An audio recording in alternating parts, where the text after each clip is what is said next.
Hello, we are back. Welcome back to another live stream here or YouTube video. Today we're going to talk about what to do if you get a no-show. More specifically, a trial no-show, because you know within 5 minutes of the 25-minute slot that it is a no-show. But I know a lot of teachers say, I hate wasting time, or if you're just sitting in front of the computer waiting for a main course class or a phonics class and the kid has not shown up yet. The reason why it's the perfect time for me to film this is because I just had a trial no-show. I just had a trial. I waited 5 minutes. The fireman came in and said, it's a no-show, thanks for waiting, we appreciate you teachers, blah, blah, blah. And a lot of people that I talk to or mentor into getting into this program say, I don't know what to do, Kristen. I'm in the classroom. It said I booked and the kid didn't show up and I have to sit and wait for 25 minutes and waste my time. Now, you do have to stay in front of your computer for that time, but you do not have to waste your time. There are two main ways to stay productive if you are waiting for a student to come in the class and you have to stay at the computer. I like to write things down. So if I'm waiting for a student to come and I can't leave for 25 minutes, or if it's 5 minutes for a trial, I don't like wasting my time. I want to be as productive as possible. So I take the whiteboard I normally would use for classes and I write out 5 to 10 things I need to get done during that day or that evening before I even start teaching. Sorry, I'm reading comments. And if I'm waiting for somebody to come to the classroom, I say, okay, well, it says on here, I need to clean out my Gmail account. I could, watch YouTube videos on the business course I want to take, or I can do my bullet journaling. As long as I am doing things on this list, I feel productive. Like I'm not just sitting here waiting for the kid to show up. I've got all my props here, my little classroom in the background. Like, what am I doing with my life?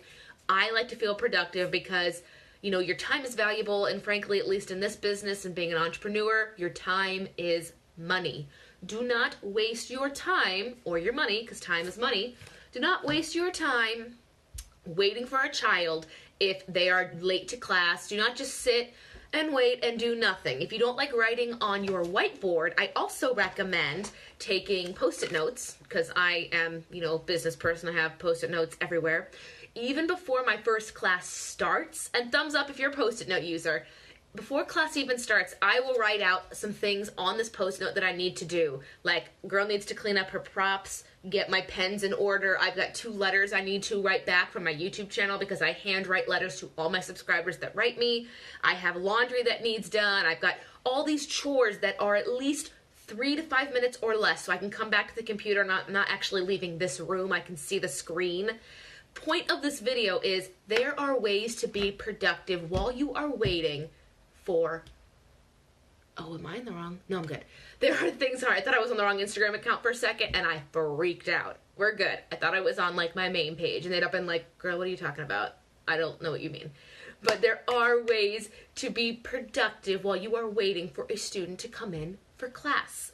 So trials are a little bit easier because after 5 minutes, you get the heads up that you can leave, you don't have to stick around. But if it's a main course class or phonics or voice of VIP or anything but a trial, you have to sit at the computer for the 25 minutes before, you can get up and take your 5 minutes before your next class or be done. So if you can either write on your whiteboard or Post-its things that you can do while you're waiting, it makes your time a little bit, more productive.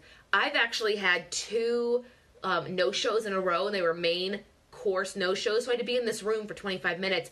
But in that time, I got my laundry folded, I got my week planned out. I'm a big calendar planner, and I put a lot of this onto my Google Calendar to make sure I have people invited to meetings and time when I'm consulting people. I like to have everything here online so I can send out email invites. I basically run my other business and YouTube videos while waiting, so I essentially get paid with VIPKID to plan my YouTube videos or my writing. Sometimes I sit here and I script videos, or I do bullet journals, or I just write out a to-do list of things I need to do either in the house or out of the house. So when I'm done teaching, whether or not those kids showed up, I got paid, and now I go on to do something else with my business and my time, because once again, time is money. Let me know in the comments what you guys like to do if you are waiting for a student to come, ways that you stay productive. I really do like taking these Post-its because I can literally pull the Post-its off the wall once that chore is done. I've gotten things like my vacuuming, I've wiped down this desk, I've gotten new props worked on. There's a couple props that I glued every one of these alphabet letters onto these and I got them laminated, but I made the initial ones before laminating, all 27, while waiting for students to show up to class. And some do show up and some don't. You really don't know what you're gonna get, but the point of this video is you do not have to sit and wait and do nothing with your time, because of that. That's going to kill your drive. It's going to show, like, your frustration or anger will show with the next kid who has no idea why you're frustrated. They didn't know you sat for 25 minutes waiting for a kid to show up that never showed up. And this is coming from a girl who 7 minutes ago just got told that their trial was a no-show. And I got paid the half amount, because you get paid half for trial no-shows and full amount for main course no-shows. But I already got paid. I got paid for this whole half hour. I'm basically going to wipe down this desk, clean, and then I've got 2 YouTube letters to write back to. Because again, if you're a YouTuber, write back people that write to you. They took the time. Write them back. It's kind of nice.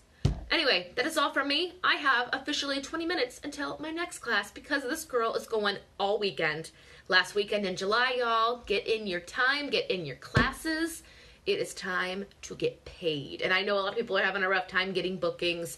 I can't answer that. We were told to be fully booked by, you know, June and July. Hasn't happened. All I can say is maybe when the brick and mortars go back and the schedules, you know, get a little tighter for them. We'll see what happens. I don't like to tell you guys false things, so I will talk to you later. Have a great weekend. Teach on. Teach on. Close.